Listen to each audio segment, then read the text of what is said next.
ഇതിനെപ്പറ്റി ഒന്നും അറിയില്ലാത്തവർക്കും ഇതിന്റെ പേര് തന്നെ ആദ്യമായിട്ട് കേൾക്കുന്നവർക്ക് പോലും ഉണ്ണിയപ്പച്ചട്ടിയിൽ 5 മിനിറ്റിൽ റെഡിയാക്കി എടുക്കാം കേട്ടോ. അപ്പോൾ ആദ്യം ഒരു ബൗളിലേക്ക് 1 കപ്പ് ചെറു ചൂടുള്ള പാലും 1/2 കപ്പ് പഞ്ചസാരയും 1/4 കപ്പ് കൊക്കോ പൗഡറും 1/4 കപ്പ് സൺഫ്ലവർ ഓയിലും 1/4 ടീസ്പൂൺ വിനാഗിരിയും ഇത്രയിട്ട് നല്ല പോലെ ഒന്ന് മിക്സ് ചെയ്തെടുക്കാം. എന്നിട്ട് ഒരു അരിപ്പ വെച്ച് അതിലേക്ക് 1 കപ്പ് മൈദയും 1/2 ടീസ്പൂൺ ബേക്കിംഗ് സോഡയും 1/4 ടീസ്പൂൺ ബേക്കിംഗ് പൗഡറും അത്രയിട്ട് നല്ല പോലെ ഒന്ന് അരിച്ചെടുക്കാം.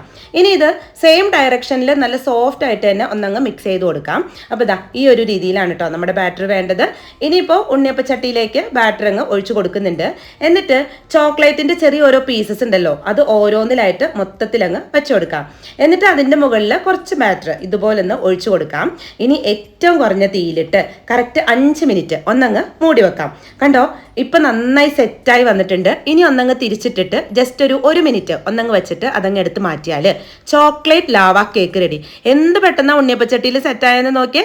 ധൈര്യമായിട്ട് ആക്കിക്കോ, അടിപൊളി ടേസ്റ്റ് ആണ്. എന്നിട്ട് അഭിപ്രായം പറയണം കേട്ടോ.